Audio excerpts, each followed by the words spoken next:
Hi friends, ಎಲ್ಲರಿಗೂ ನನ್ನ YouTube ಚಾನಲ್ಗೆ ಸ್ವಾಗತ. Welcome back to my YouTube channel all is well vlogger Kannada and Tulu vlog.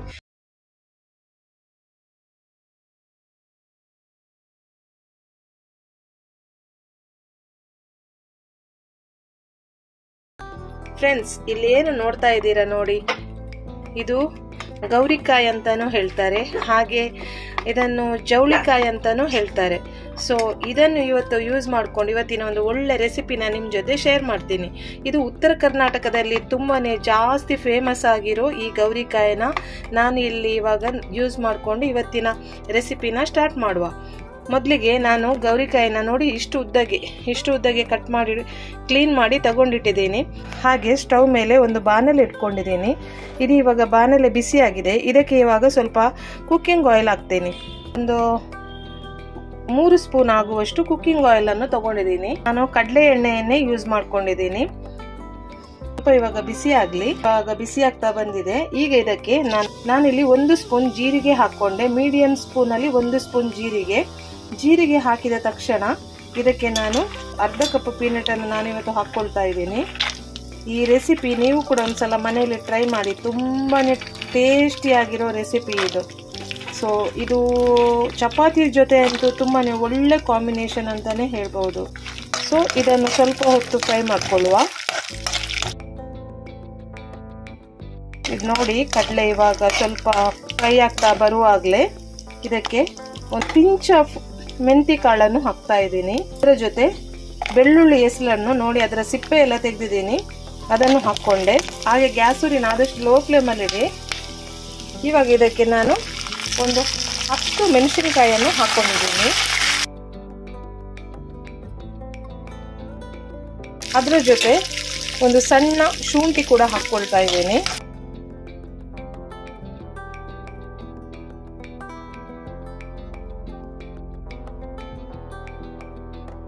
ಇದು ಫ್ರೈ ಮಾಡಬೇಕಾದ್ರೆ ಸ್ವಲ್ಪ ಜಾಗ್ರತೆಯಲ್ಲಿ ಫ್ರೈ ಮಾಡ್ಕೊಳ್ಳಿ, ಯಾಕಂದ್ರೆ ಮೆಣಸಿನಕಾಯಿ ಅದು ಸ್ವಲ್ಪ ಸಿಡಿಯುವ ಚಾನ್ಸಸ್ ಇರುತ್ತೆ. ಇವಾಗ ನಾನೊಂದು ಸ್ವಲ್ಪ ಇಂಗು ಪೌಡರ್ ಅನ್ನು ಹಾಕ್ಕೊಂಡೆ.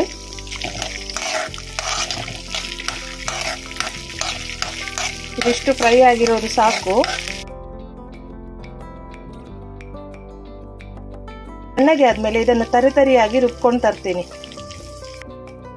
ಇವಾಗ ಅದೇ ಬಾಣಲೆಗೆ ಸ್ವಲ್ಪ ನಾನು ಎಣ್ಣೆಯನ್ನು ಹಾಕ್ಕೊಂಡಿದ್ದೀನಿ. ಒಂದು 1/4 ಕಪ್ ಆಗುವಷ್ಟು ಎಣ್ಣೆ ಬೇಕು. ಇದು ಇವಾಗ ಎಣ್ಣೆ ಬಿಸಿಯಾಗಿದೆ. ಇದಕ್ಕೆ ಇವಾಗ ಸಾಸಿವೆ ಹಾಕ್ಕೊಳ್ತಾ ಇದ್ದೀನಿ. ಈ ಸಾಸಿವೆ ಚಿಟಪಟ ಅಂತ ಹೇಳಿ ಸಿಡಿದಾದ್ಮೇಲೆ ಈಗ ನಾನು ಕರಿಬೇವು ಸೊಪ್ಪು ಹಾಕ್ಕೊಳ್ತಾ ಇದ್ದೀನಿ. ಮೀಡಿಯಂ ಗಾತ್ರದ ನೀರುಳ್ಳಿ ಕೂಡ ಹಾಕ್ಕೊಳ್ತಾ ಇದ್ದೀನಿ. ನೋಡಿ, ಉದ್ದಕ್ಕೆ ಕಟ್ ಮಾಡಿ ಹಾಕ್ಕೊಳ್ತಾ ಇದ್ದೀನಿ.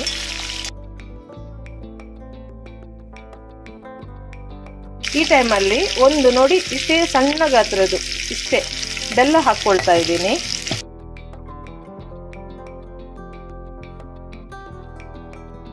ಈಗ ಒಂದು 1/4 ಟೀ ಸ್ಪೂನ್ ಆಗುವಷ್ಟು ಅರಶಿನ ಹಾಕ್ಕೊಂಡೆ. ಇದು ಇವಾಗ ಇಷ್ಟು ಫ್ರೈ ಆಗಿರೋದು ಸಾಕು. ಜವಳಿಕಾಯನ್ನು ಏನ್ ನೋಡ್ತಾ ಇದ್ದೀರಾ ನೋಡಿ, ಈ ಜವಳಿಕಾಯನ್ನು ಹಾಕೋಬೇಕು.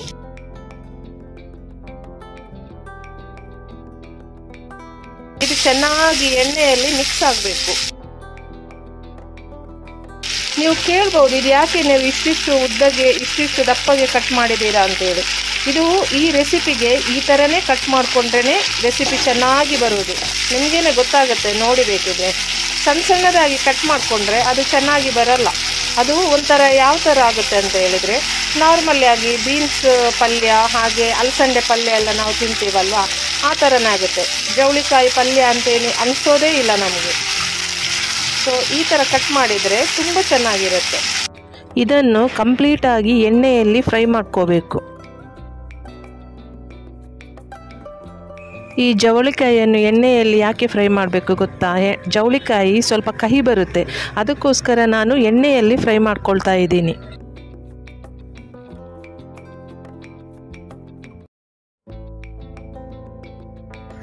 ಈ ಜವಳಿಕಾಯಿ ಇದೆಯಲ್ಲ, ಇದನ್ನು ಸ್ವಲ್ಪನೂ ತಳ ಹಿಡಿಲಿಕ್ಕೆ ಬಿಡಬಾರ್ದು. ಯಾಕೆಂದರೆ ಫುಲ್ಲು ನಿಮಗೆ ರೆಸಿಪಿನೇ ಹಾಳಾಗಿ ಹೋಗುತ್ತೆ.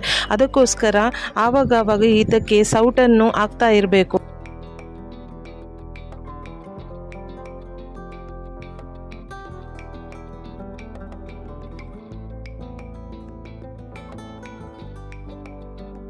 ಫ್ರೆಂಡ್ಸ್, ನಿಮಗೆಲ್ಲರಿಗೂ ನನ್ನ ಎಲ್ಲ ರೆಸಿಪಿಗಳೆಲ್ಲ ಇಷ್ಟ ಆಗ್ತಿದೆಯಾ?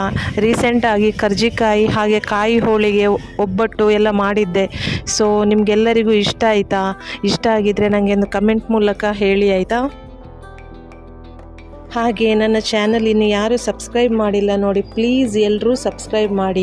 ಹಾಗೆ ಅಲ್ಲೇ ಹತ್ತಿರದಲ್ಲಿರುವ ಬೆಲ್ ಐಕಾನನ್ನು ಪ್ರೆಸ್ ಮಾಡಿದರೆ ನಾನು ಪ್ರತಿ ವಿಡಿಯೋ ಹಾಕಿದಾಗ ನಿಮಗೆ ನೋಟಿಫಿಕೇಷನ್ ಬರುತ್ತೆ, ಓಕೆನಾ?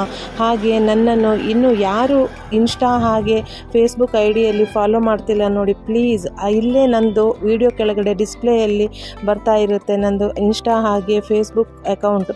ಸೊ ಅಲ್ಲಿ ಕೂಡ ಬಂದು ನನಗೆಲ್ಲರಿಗೂ ಸಪೋರ್ಟ್ ಮಾಡಿ, ಹಾಗೆ ಫಾಲೋ ಮಾಡಿ, ಓಕೆನಾ? ಹಾಗೆ ಈ ವಿಡಿಯೋನ ಶೇರ್ ಮಾಡೋದನ್ನು ಮರಿಬೇಡಿ, ಓಕೆ ಫ್ರೆಂಡ್ಸ್? ಹಾಗೆ ಈ ವಿಡಿಯೋಗೆ ಒಂದು ಲೈಕ್ ಕೂಡ ಕೊಡಿ, ಓಕೆ? ನೋಡಿ ಇಲ್ಲಿ ಇದರ ಕಲರೆಲ್ಲ ಎಷ್ಟು ಚೇಂಜ್ ಆಗ್ತಾ ಬರ್ತಾ ಇದೆ ಅಂತೇಳಿ.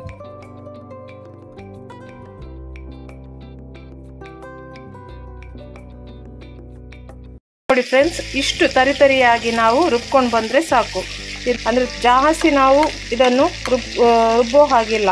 ನೋಡಿ, ಇಷ್ಟೇ ತರಿತರಿಯಾಗಿ ರುಬ್ಕೊಂಡು ಬಂದರೆ ಸಾಕು. ಇದು ಇವಾಗ ನೋಡಿ ಇಷ್ಟು ಫ್ರೈ ಆಗಿರೋದು ಸಾಕು. ಈಗ ರುಬ್ಕೊಂಡು ಬಂದಿರುವಂತಹ ಈ ಮಸಾಲೆನ ಇದಕ್ಕೆ ಸೇರಿಸ್ಕೊಳ್ಳುವ. ಒಂದ್ಸಲ ಹೇಳ್ತೀನಿ ಕೇಳಿ, ತುಂಬಾನೇ ಟೇಸ್ಟಿಯಾಗಿರೋ ರೆಸಿಪಿ ಇದು. ಎಲ್ಲರೂ ಮನೆಯಲ್ಲಿ ಟ್ರೈ ಮಾಡಿ ಆಯಿತಾ? ಇದನ್ನು ಚೆನ್ನಾಗಿ ಈಗ ಮಿಕ್ಸ್ ಮಾಡುವ. ಈ ಮಸಾಲೆ ನೋಡಿ ಎಲ್ಲದಕ್ಕೂ ಅಂಟ್ಕೋಬೇಕು. ಹಾಗೆ ಎಲ್ಲವನ್ನು ಚೆನ್ನಾಗಿ ಮಿಕ್ಸ್ ಮಾಡುವ.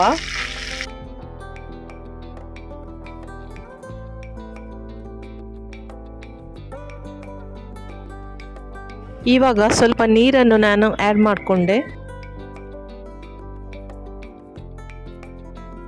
ಅಂದರೆ ಇದಕ್ಕೆ ತಣ್ಣೀರನ್ನು ಹಾಕಬೇಡಿ, ಬಿಸಿನೀರನ್ನು, ಕಾದ ನೀರು ಇರುತ್ತಲ್ವ ಆ ನೀರನ್ನು ಹಾಕಿದ್ರು ಓಕೆ. ತಣ್ಣೀರೊಂದು ಮಿಕ್ಸ್ ಮಾಡಬೇಡಿ. ನೀವು ಒಂದ್ಸಲ ಮಾಡಿ ನೋಡಿ ಫ್ರೆಂಡ್ಸ್, ತುಂಬಾನೇ, ಇನ್ನೊಂದ್ಸಲ ಹೇಳ್ತಾ ಇದ್ದೀನಿ, ತುಂಬಾನೇ ಟೇಸ್ಟಿಯಾಗಿರೋ ರೆಸಿಪಿಗೆ ಇದಕ್ಕೆ ನಾನೊಂದು ಒಂದೂವರೆ ಸ್ಪೂನ್ ಧನಿಯಾ ಪೌಡರ್ ಹಾಕ್ಕೊಂಡೆ.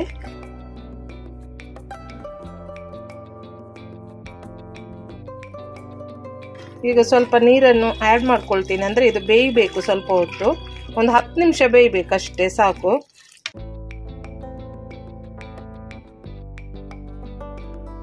ಒಂದು ಅರ್ಧ ಸ್ಪೂನ್, ಅಂದರೆ ಈ ಸ್ಪೂನಲ್ಲಿ ಅರ್ಧ ಸ್ಪೂನ್ ನಾನು ಗರಂ ಮಸಾಲೆನ ಹಾಕ್ಕೊಂಡೆ. ಎಲ್ಲಾನು ಚೆನ್ನಾಗಿ ಮಿಕ್ಸ್ ಮಾಡಬೇಕು. ಇವಾಗ ಇದಕ್ಕೆ ಉಪ್ಪನ್ನು ಸೇರಿಸ್ಕೋಬೇಕು.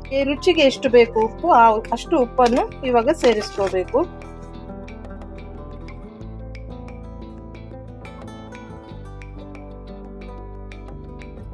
ಹಾಗೆ ಇದು ಇವಾಗ ಬೇಯ್ತಾ ಇದೆಯಲ್ಲ, ಇದೊಂದು 5 ನಿಮಿಷ ಆಯಿತು.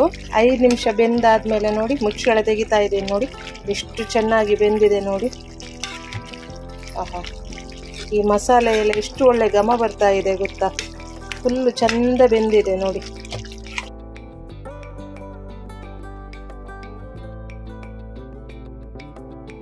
ಸ್ವಲ್ಪ ಹೊತ್ತು ಬೇಯಿಸ್ತೀನಿ ಹೀಗೇನೆ. ಯಾಕೆಂದ್ರೆ ಹೇಳಿದ್ರೆ ಸ್ವಲ್ಪ ಇದರ ಜೊತೆನೆ ಸ್ವಲ್ಪ ಡ್ರೈ ಆಗಲಿ. ಅಂದರೆ ಈ ಗೌರಿಕಾಯಿದು ಸ್ವಲ್ಪ ನೀರು ಬಿಟ್ಕೊಂಡಿದೆ ನೋಡಿ ಈ ಥರ. ಸೊ ಅದು ಬೇಯ್ತಾ ಬರುವಾಗ ನೀರು ಬಿಟ್ಕೊಳ್ಳುತ್ತೆ. ಸೊ ಈ ಥರ ಡ್ರೈ ಆಗಲಿ ನೋಡಿ. ಇಲ್ಲಿ ಈ ಥರ ಬರುತ್ತಲ್ಲ, ಈ ಥರ ಡ್ರೈ ಆದ ತಕ್ಷಣ ಇದನ್ನು ಆಫ್ ಮಾಡ್ಕೊಳ್ಳುವ. ನೋಡಿ ಫ್ರೆಂಡ್ಸ್, ಇದು ಇವಾಗ ರೆಡಿ ಆಗಿದೆ. ಸೊ ಗ್ಯಾಸ್ ಸ್ಟವ್ನ ಆಫ್ ಮಾಡ್ಕೊಳ್ಳುವ. ಟೇಸ್ಟ್ ಹೇಗೆ ಬಂದಿದೆ ಅಂತ ಹೇಳಿ ನಾನು ನಿಮ್ಮ ಜೊತೆ ಶೇರ್ ಮಾಡ್ತೀನಿ. ನೋಡಿ ಇಷ್ಟೇ, ನೋಡಿ ಎಷ್ಟು ಥಿಕ್ನೆಸ್ ಬಂದಿದೆ ನೋಡಿ. ಆ ಕಡಲೆ ಬೀಜ, ಶುಂಠಿ, ಹಾಗೆ ಮೆಣಸಿನ್ಕಾಯಿ, ಈರುಳ್ಳಿ ಎಲ್ಲ ಸೇರಿ ತುಂಬಾ ಚೆನ್ನಾಗಿ ಬಂದಿದೆ. ಸೊ ಗ್ಯಾಸ್ ಸ್ಟವ್ನ ಆಫ್ ಮಾಡ್ಕೊಳ್ಳುವ. ಬನ್ನಿ ಹಾಗಾದರೆ ಟೇಸ್ಟ್ ಹೇಗೆ ಬಂದಿದೆ ಅಂತೇಳಿ ನಾನು ನಿಮಗೆ ಹೇಳ್ತೀನಿ. ಕೊನೆಯದಾಗಿ ನೋಡಿ ಫ್ರೆಂಡ್ಸ್, ಯಾವ ಥರ ಬಂದಿದೆ ನೋಡಿ. ತುಂಬ ಚೆನ್ನಾಗಿ ಬಂದಿದೆ ಇದು ನೋಡಿ ಅಂತೆ. ಮಸಾಲೆಯಲ್ಲೆಲ್ಲ ಎಷ್ಟು ಚೆನ್ನಾಗಿ ಹೊಂದಿಕೊಂಡು ತುಂಬ ಚೆನ್ನಾಗಿ ಬಂದಿದೆ ಫ್ರೆಂಡ್ಸ್. ಆ ಮೆಣಸಿನ್ಕಾಯಿದು ಘಮ, ಹಾಗೆ ಕಡಲೆ ಬೀಜ ಅಲ್ಟಿಮೇಟ್. ಹಾಗೆ ಇದಕ್ಕೆ ನಾನು ಕಾಂಬಿನೇಷನ್ ಅಂತೇಳಿ ಚಪಾತಿ ಮಾಡಿದ್ದೀನಿ. ಸೊ ಈ ಚಪಾತಿನ ಒಂದ್ಸಲ ಇದರ ಜೊತೆ ಡಿಪ್ ಮಾಡಿ ತಿನ್ನುವ, ಹೇಗಿದೆ ಅಂತ ನೋಡುವ. ನೋಡಿ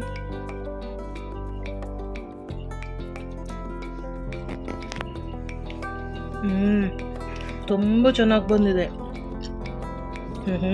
ತುಂಬ ಚೆನ್ನಾಗಿ ಬಂದಿದೆ. ನೀವು ಕೂಡ ಒಂದ್ಸಲ ಮನೆಯಲ್ಲೇ ಟ್ರೈ ಮಾಡಿ ಆಯಿತಾ. ಹಾಗೆ ಟೇಸ್ಟ್ ಹೇಗಿತ್ತು ಅಂತೇಳಿ ನನಗೆ ಹೇಳಿ. ಸೊ ನಾನು ಇದನ್ನೆಲ್ಲ ಖಾಲಿ ಮಾಡ್ತೀನಿ. ನೆಕ್ಸ್ಟ್ ವಿಡಿಯೋದಲ್ಲಿ ನಿಮಗೆ ಸಿಗ್ತೀನಿ. Until then bye bye, see you.